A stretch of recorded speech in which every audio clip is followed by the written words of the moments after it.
Hello, everybody. Adrian Plass here.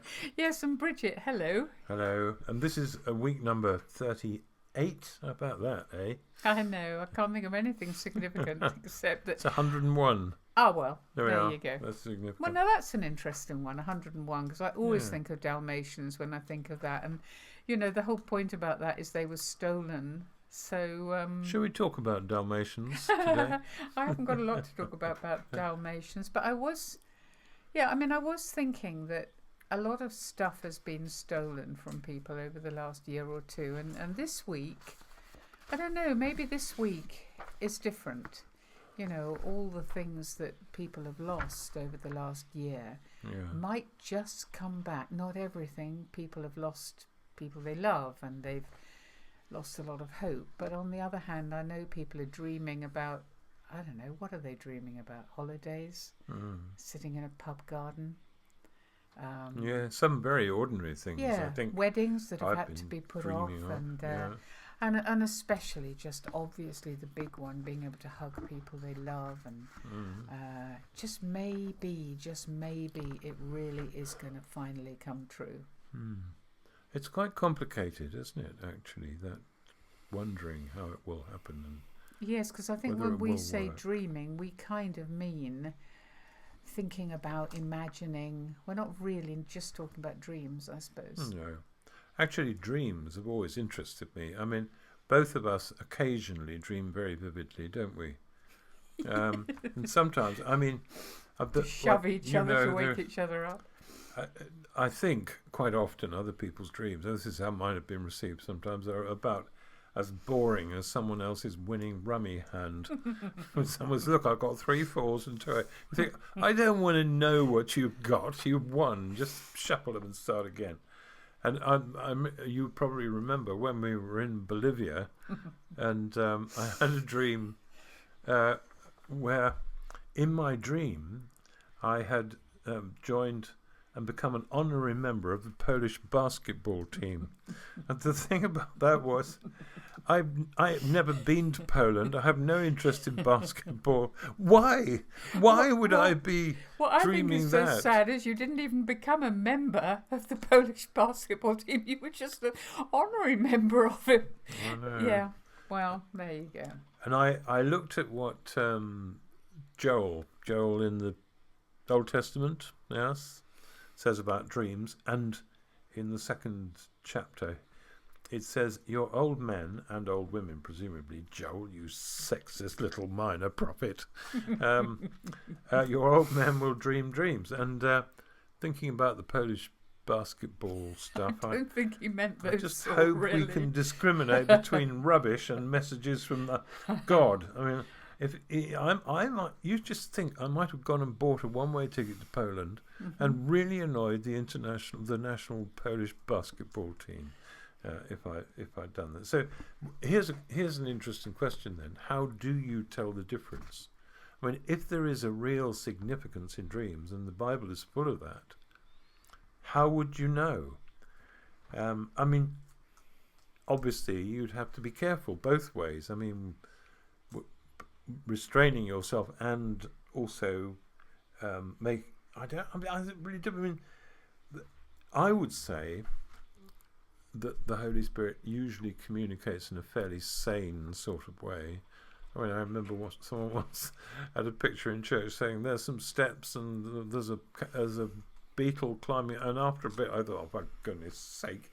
But sometimes you have to be brave with things that either are worrying to do or say, or perhaps don't fit with other things. And the other thing I have learned is it's no good defensively saying, oh, well, God told me this, because you're worried people aren't going to listen to what you say. It's not a good idea unless, of course, and this will show you how much reading I've been doing, unless, of course, you are as sure as Peter was, after the following point was hammered in 3 times. It was described actually as a trance rather than a dream. But can you read it? Look, it's there. Just read the bit about that. About noon the following day, as they were on their journey and approaching the city, Peter went up on the roof to pray. He became hungry and wanted something to eat. And while the meal was being prepared, he fell into a trance.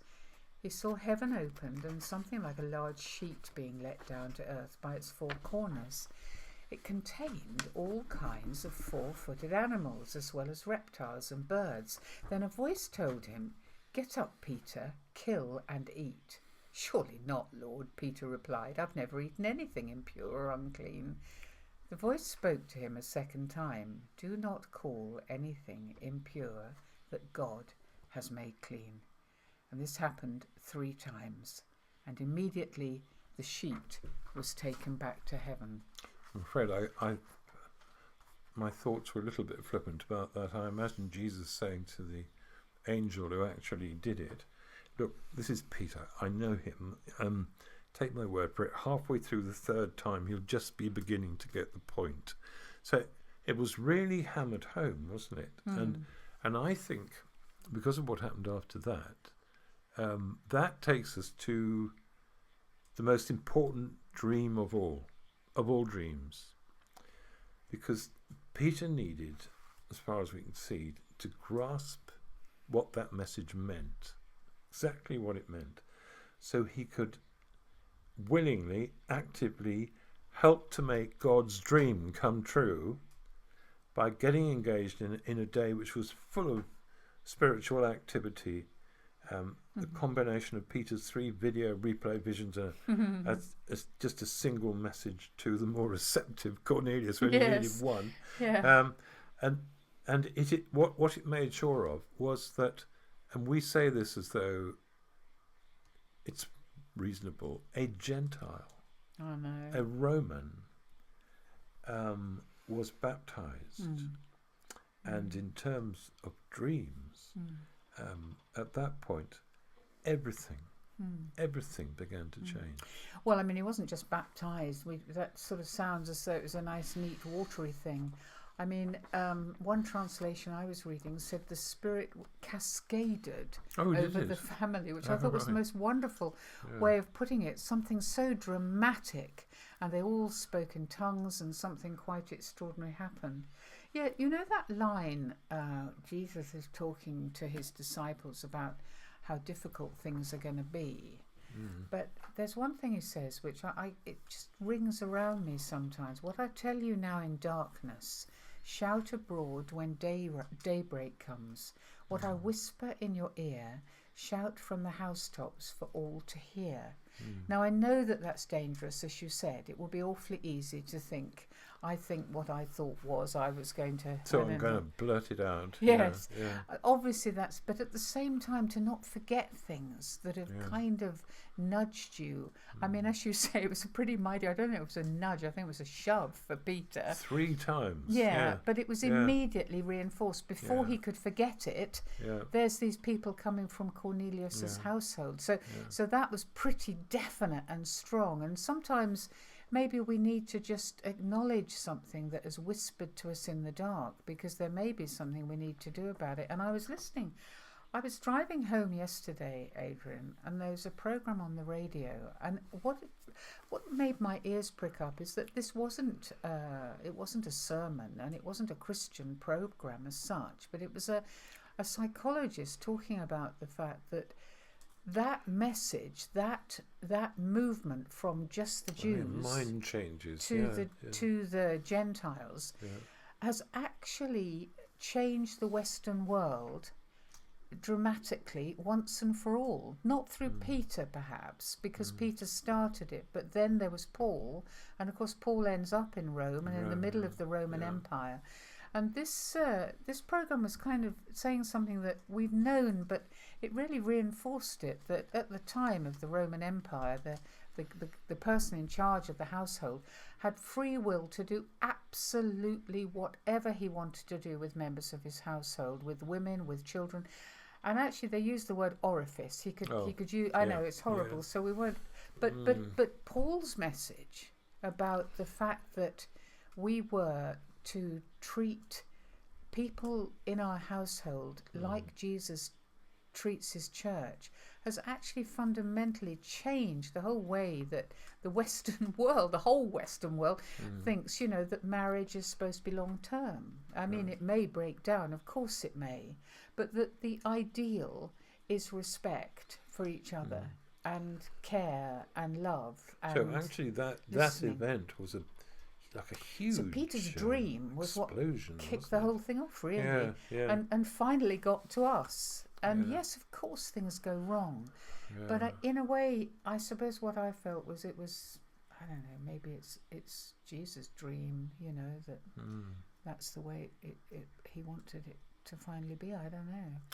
It's interesting, people we know and have known, and at the moment I know somebody who is actually a bit older than me, but I've known a number of people who, as they get older, they kind of drift into a vague acceptance of what is called universalism, the belief that everyone will go to heaven in the end as they get older.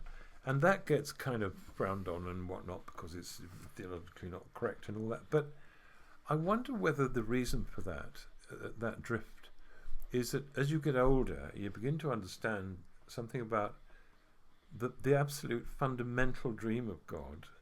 And we've often quoted the bit in Peter's second letter that says God isn't willing that anybody should be lost. Yeah, but maybe sometimes we need to keep saying it to ourselves, don't we? That God is not willing that anyone will be lost. Not God is trying to keep the numbers in heaven down to a reasonable number in order to organise them and have social distancing. I mean, the idea is as many as possible. As many as possible. And it's not a declaration of universalism, is it? Far from it.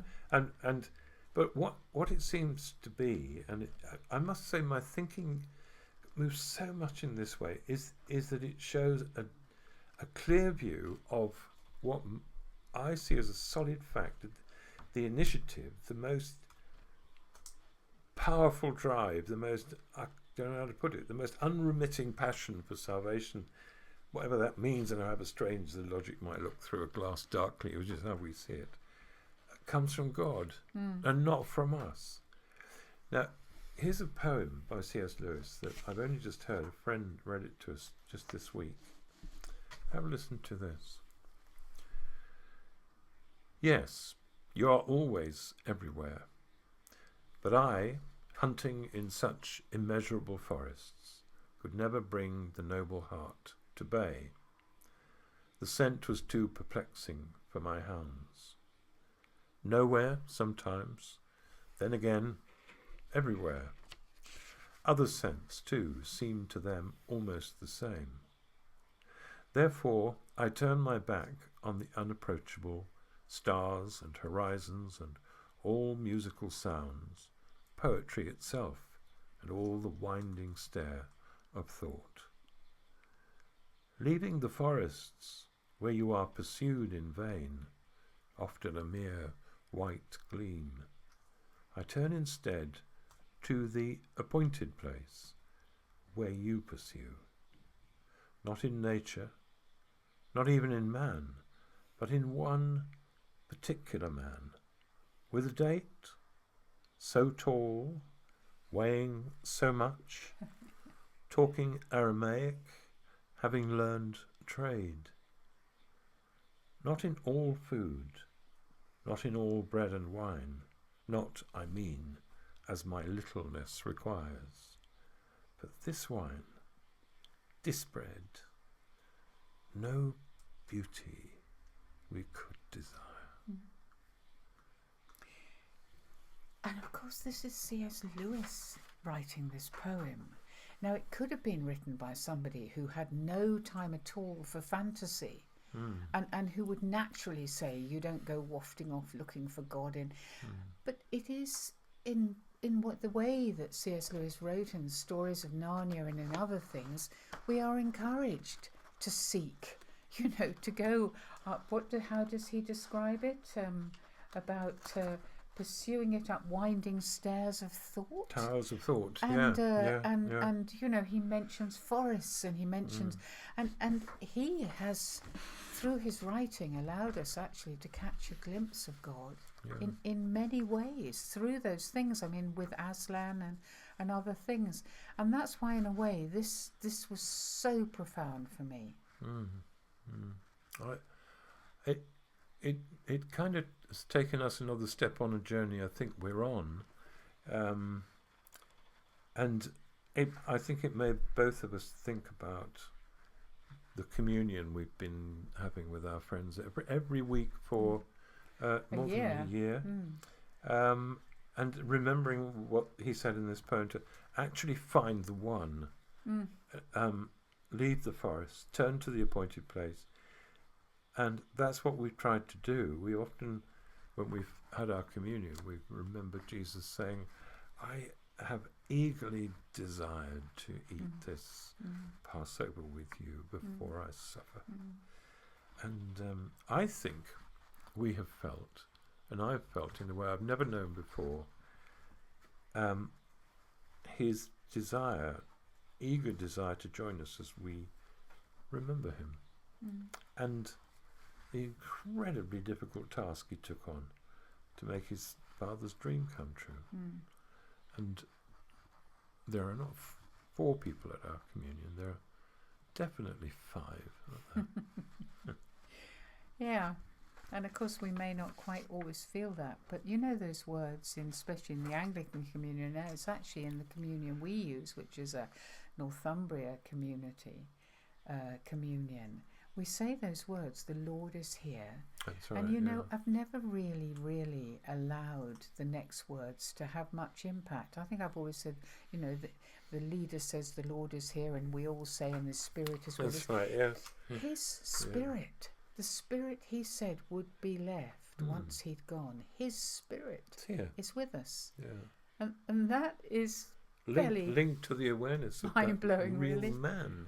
Yeah, I love that. Don't you love that? A I particular do. man I know, with a date particular so man. tall, Yes. weighing so much, talking Aramaic, having learned a trade. Solid and real. Yeah, we said a few weeks ago, didn't we, that Lewis said that the communions where he feels the touch of God almost physically, and I'm just beginning to understand that, I think. I think those things, I mean, all the things he said about nature and the pursuing thought and all those things, those aren't dismissed. They're things that filled his life. Absolutely. But when it comes to the crunch, he turns to the man, the particular man, and we are the pursued. We are the ones who are being pursued by God because of love. And he is the pursuer. The dream is his. The dream is his, but I mean, we also know he still needs us. And I mean, the stark juxtaposition of our hopes and dreams may be coming into reality again. And I know I'm talking from the UK. I know in Australia and various other places it's not quite like that. But for us, we are still locked down very firmly. And we're longing for something to change. But also we are seeing on our screens something that maybe we've not felt the need to look at because our own situation is so difficult. And the films coming out of Yemen are just heartbreaking. I was on the television the other night, it's just hurt me right inside. And we do see quite a lot of these things, don't we? But this particular one, I don't quite know why. I just hit me like someone punching me in the stomach. It was horrible. And it does make us feel helpless, doesn't it? Absolutely, it does. jolly well useless, really. And I think it reminds me, I mean, of the other times when I felt so jolly useless and in different world tragedies. And I think that's why we finally made the decision to become sponsors in a charity, didn't we? Because we learnt from them that what you are doing is giving a family and a community a chance to dream, to say, I want more for my child than I have. I don't want them to be working from the age of 7 or married at 13. I want them to have an education, and I want them to have a hope and a dream for their future. Yes, that's what the mother in this broadcast was doing. She had a little girl needed something she hadn't got. Her dream was to help her to live, and it didn't happen. And it was so hurt. And what's so interesting is, I mean, Jesus went, didn't he? He didn't hang around to see his dream in action, to see the Western world's attitude to marriage and household change. He left it with the people who followed on. And I know when we were in Bangladesh in particular, we met this wonderful little family, didn't we? And we met this baby. And I think it summed up for you this idea that we're not going to see the results. We're not going to own the situation. You can't own the results of your obedience, can you? You never. Somebody. Go on, let's finish with this. I love this. You've just got to say this little this fat baby, and she was a lovely baby. And they because you love babies. Yeah, she kept being lured into my arms wherever I went. Yeah, which would have been all right, but babies don't wear nappies in Bangladesh, do they? But anyway, this was written for her, wasn't it? This is called Bangladeshi baby. Little baby Bangladesh, bursting with your Bangla, Belgian, British, Bantu babiness. You flatter me, you babies always do, by nestling to my chest. And in your eyes, Bangla baby, in those dark and dusky pools, I see that you know all you need to know for now, and we who think we know much more are fools.